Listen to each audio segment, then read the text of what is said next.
So, okay, so you're going to be available, and now people are hearing this, and they're realizing that you need a Lauren Smulski. You need somebody to go through and make your book better.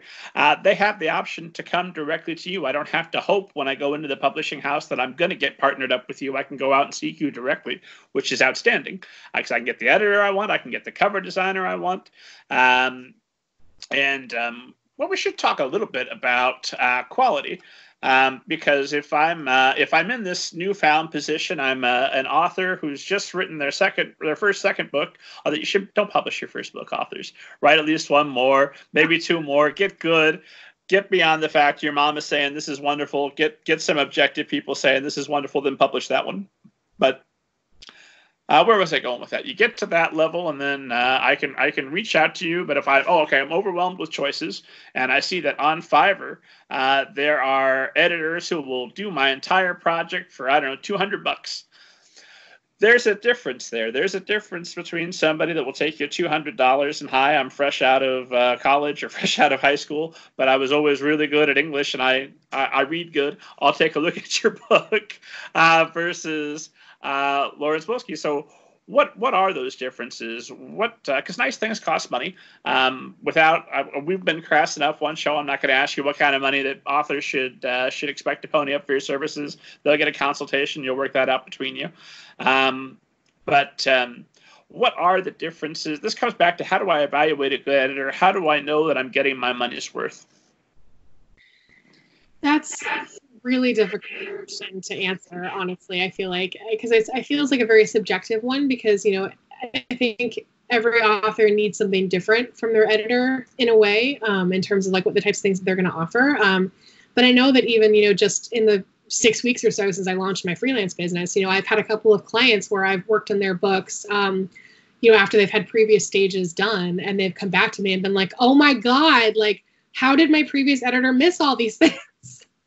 So, like, I think that even within the ranks of, like professionally hired editors, there are, I guess like there are degrees of talent and or like observation and so on and so forth. I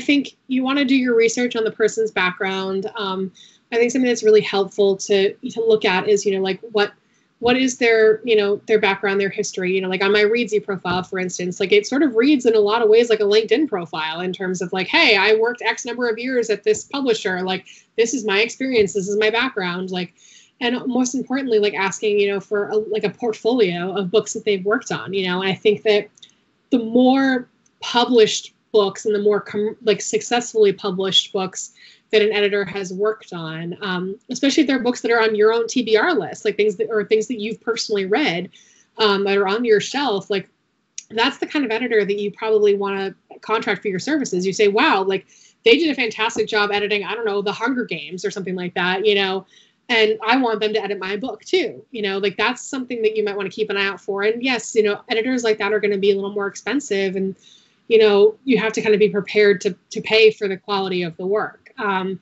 again, like asking for those samples, those sample edits, I think are a really helpful thing to be able to give a discerning eye in terms of what you think you're going to get.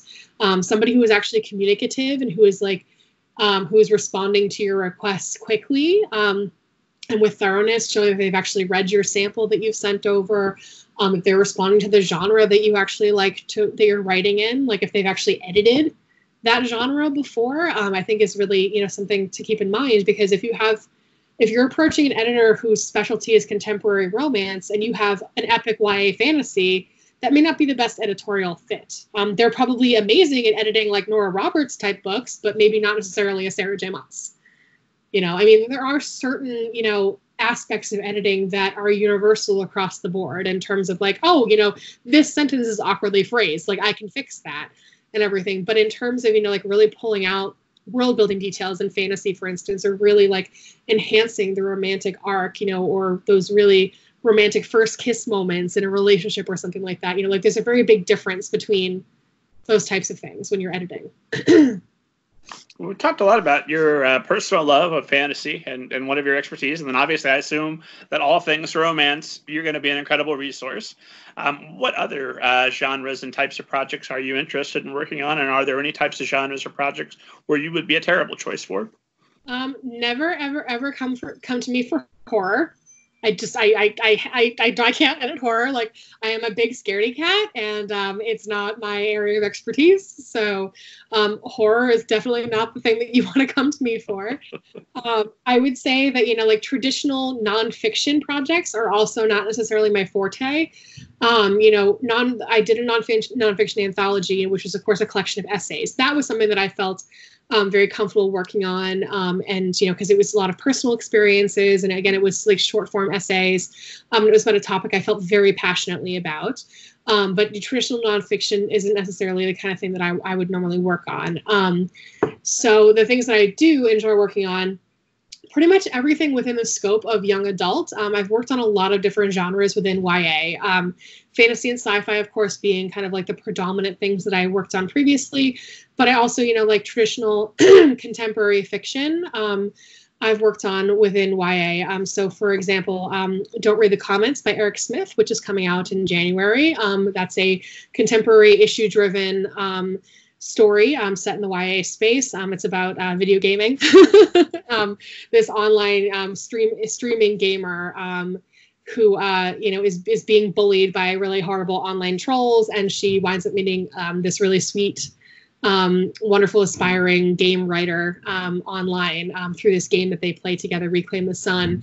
And the story is told in two different perspectives, and anyway, they fall in love, and it's delightful and wonderful. And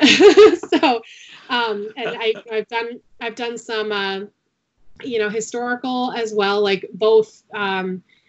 Primarily the experience that I have personally had with historicals has been with a little bit more recent historical. So I edited a book called Rebel Girls by Elizabeth Keenan, which was set in the 90s in Baton Rouge, Louisiana, in the wake of the abortion protests of 1992. So that book was really great because it's a very bipartisan read in the sense that it's got two sisters. One is pro-life, one is pro-choice, and they're trying to find a way to kind of bridge their differences to combat some rumors that are going through the halls of their high school, which is a Catholic, very pro-life high school. So the main character is pro-choice, and that presents some issues for her, of course. But somebody starts spreading a rumor that her little pro-life sister had an abortion over the summer. So they have to kind of find a way to diffuse those rumors, save her sister's reputation, but also maybe change the mindset of the people around them and realize that this isn't really your business either way, So again, anything in the YA space, like from contemporary to fantasy, a little bit of historical here and there. I've done a couple of thrillers in the YA space as well, including The Disappearance of Sloane Sullivan by Gia Cribbs. On the adult side, I definitely skew more towards fantasy. That's a definite specialty of mine, a little bit of science fiction as well. And rom-coms are like something I absolutely love to work on in the adult space. Also in the YA space, but there's something, to be said about like those YA rom-coms, which, we would have probably about a decade ago called chick lit, essentially. But they're so much more sophisticated now, and there's so many more, they're much more feminist and empowered, and they're just really fun to work on these days. So those are the areas that I really particularly specialize in. I also am a total sucker for anything historical fiction in the adult side, especially. I mean, I don't necessarily recommend that people publish Tudor fiction anymore within the Tudor period, like Henry VIII and his wives, because that period is so overdone. But I am completely obsessed with the Tudor period. I actually worked on a contemporary YA retelling of Henry VIII and his 6 high school girlfriends. Well, I was at an Inkyard Press called the Dead Queens Club. It's hysterical. It's really great, so I would recommend checking it out. So I'm very broad in terms of the types of things that I like to work on and that I have experience working on, because at Harlequin, again, I had the opportunity, sort of a unique one, to work on both adult and young adult novels. So, what do you think just about the Tudor period in particular that catches your eye? So part of it is the sort of the enigma that is Henry VIII, in the sense that he had this just like incredible charisma about him, that really drew people to him. But at the same time, he was sort of a sociopath, and definitely, like a complete narcissist, and, was obviously prone to extreme fits of anger, and everything. So he's just like this very interesting character, I guess, to follow. But more importantly, like, I find his wives to be very fascinating, and their experiences, and being on the receiving end of, Henry's both love and hate, and reading about like the different places that they came from and the experiences that they had and what it was like to kind of like step into the roles as the next queen who might die. I just in general find all of those women very fascinating. And of course, Henry VIII's daughters as well, particularly Queen Elizabeth. I find her experience, and then Mary Queen of Scots, I find her very fascinating as well. That whole just family, I think, is very intriguing. So I think it would have been a lot easier to be a sociopath back in really any historical period before cell phone cameras and traffic cameras, but more so because it seems like there was just a space in society for some of those types of people. Yes. Like I haven't stopped thinking about, there's a podcast, Dan Carlin's Hardcore History, because I never get tired of telling people about podcasts they could be listening to right now instead of this one. But it's a great show, and he did one on torture in the Colosseum, and there was like a whole family. It was a family business, being an executioner and a torturer. And if you wanted to break in, like outside the main Colosseum, there were like little stand-ups that were just trying to get their type 5. So they would torture people outside. So if you're coming out for lunch in between the big mainstay gladiator matches and formal executions, they would execute people just outside of that and like take requests. And so I think, okay, well, this is clearly a portion of society that we had for this. There was a need for this person, apparently, for generations and generations and generations. And now we come to our modern age, and that position's not there anymore. It's in their heart. It's they have that author-like feeling about wanting to do that. And what are they supposed to do with that now that position's not available? It's true. I never thought of it that way. I don't know if they've like since become like our like this era serial killers. I don't know if that's who they are now or what, but like maybe that's what they decided to do instead. It is really interesting, like, thinking about like the various professions that once existed, in bygone years, and how they don't exist anymore, and like what. Yeah, it's interesting to think about, like if you were if I was living in another life and I didn't have the option to be a book editor, what would I do? And I don't really know what that would be. Probably a cupcake baker. And that, of course, is the reason to seek you out, is because I assume after a project, maybe 2 projects, things go well, the book does well. There at some point in your future could maybe be a cupcake, or maybe even a piñata cake if you play your cards right.